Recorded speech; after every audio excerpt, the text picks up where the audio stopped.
পুলিশের নাকা চেকিং পোস্টের পাশ থেকে ট্রাক চুরি। ধূপগুড়ি স্টেশন মোড় সংলগ্ন পুলিশ চেকপোস্টের উল্টো দিকে পুরসভা ট্রাক টার্মিনাসের সামনে রাখা ট্রাক চুরির ঘটনায় চাঞ্চল্য। জানা গিয়েছে, গত মঙ্গলবার রাতে ট্রাক টার্মিনাসের সামনে দাঁড়িয়ে থাকা অন্যান্য ট্রাকগুলির পাশেই ট্রাক রেখে গিয়েছিল চালক। বৃহস্পতিবার সেখানে গিয়ে ট্রাকের মালিক দেখে ওই এলাকা থেকে ট্রাকটি উধাও হয়ে গেছে। এরপর চালককে ডেকে এনে ট্রাকের খোঁজ চালানো হয়। পরবর্তীতে সকলের সাথে কথা বলে বুঝতে পারে ট্রাকটি চুরি হয়ে গেছে।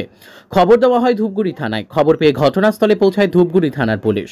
তবে যে এলাকা থেকে ট্রাকটি চুরি গেছে তাতে পুলিশের ভূমিকা নিয়ে প্রশ্ন তুলছে অন্যান্য ট্রাক মালিকরা। ঘটনাস্থলে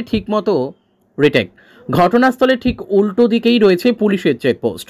এভাবে পুলিশ চেকপোস্টের নাকের ডগা থেকে ট্রাক চুরি হওয়ায় দুশ্চিন্তায় রয়েছে অন্যান্য মালিকরাও।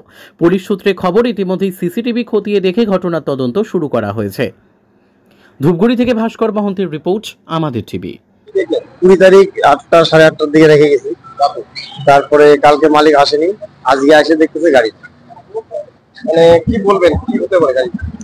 কি করে বলি, এখান থেকে এখন নাই জিনিসটা, তাহলে হাওয়া হয়েছে আর কি, থাকলে না দেখা যায়।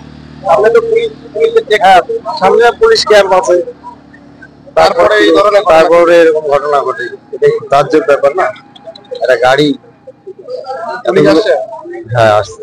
কি জানাচ্ছে পুলিশ? আবার জল ঢাকায় কি দরকার আছে, ইমার্জেন্সি গেল, বললো আসছে, এই বলে গেল। কি চাইছেন আপনারা একের পর এক ঘটনা? এখন মালিকদের ব্যাপার, আমি তো ড্রাইভার। আমি তো গাড়ি রাইখে চলে গেছি, মালিক আমাকে কল করলো, তার জন্য আসছি, এইটাই। কি গাড়ি? ট্রাক, ফুল পাঞ্জাব এস গাড়ি ছিল। আপনার নাম? সুরেশ অধিকারী। মঙ্গলবার দিন রাত্রিবেলা আমাদের এই ট্রাক অ্যাসোসিয়েশনের একখানা গাড়ি ভাড়া মারছিল তোমার সোনাখালীতে। খালি গাড়িটা আনলোড করে এসে এখানে রাখছে পার্কিং, এই 8টা সাড়ে 8টা না। তো কালকে মালিক এখানে আসেনি ভেরিফাই করতে গাড়িটা, আজকে আজ সকালে এসে দেখছে তার গাড়িটা এখানে নেই।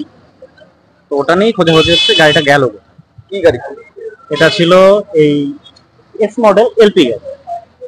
বলছি যে সামনেই তো পুলিশ। হ্যাঁ, সামনে পুলিশ ফাঁড়ি আছে, কিন্তু এখন তারা কিভাবে ডিউটি করছে এটাই তো ভাবার বিষয়। না, আপনারও গাড়ি আছে? হ্যাঁ, আমারও গাড়ি আছে। এখন এই ধরনের ঘটনা ঘটার পর আপনারা আতঙ্কিত? হ্যাঁ, আমরা অবশ্যই আতঙ্কিত। এর আগেও প্রচুর ঘটনা এখানে হয়েছে। এই মাঝে মাঝে ব্যাটারি চুরি হয়ে যাচ্ছে, গাড়ির তেল চুরি হয়ে যাচ্ছে, বারংবার বলা সত্ত্বেও প্রশাসন কোনো রকম পদক্ষেপ নিচ্ছে না। এই যে এত বড় দুঃসাহস পায় কি করে যে পুলিশ একটা চেক করতে? এটাই তো ভাবার বিষয়। পুলিশের ভূমিকা নিয়ে কি বলবো? পুলিশের ভূমিকা নিয়ে এখন কি বলবো, এখানে তাদের তো বারংবার বলা হচ্ছে এখানে চেকপোস্ট আপনারা নিজেরাই দেখতে পাচ্ছেন সামনে আছে, তারপরে কোথা থেকে কি হচ্ছে এটা এখন ভিতরের ব্যাপার। কয়টা গাড়ি? এখান থেকে আপাতত একটা গাড়ি চুরি হয়ে গেছে। আপনার নাম? আমার নাম শঙ্কর মিত্র, ধুপগুড়ি মোটর অ্যাসোসিয়েশনের প্রেসিডেন্ট।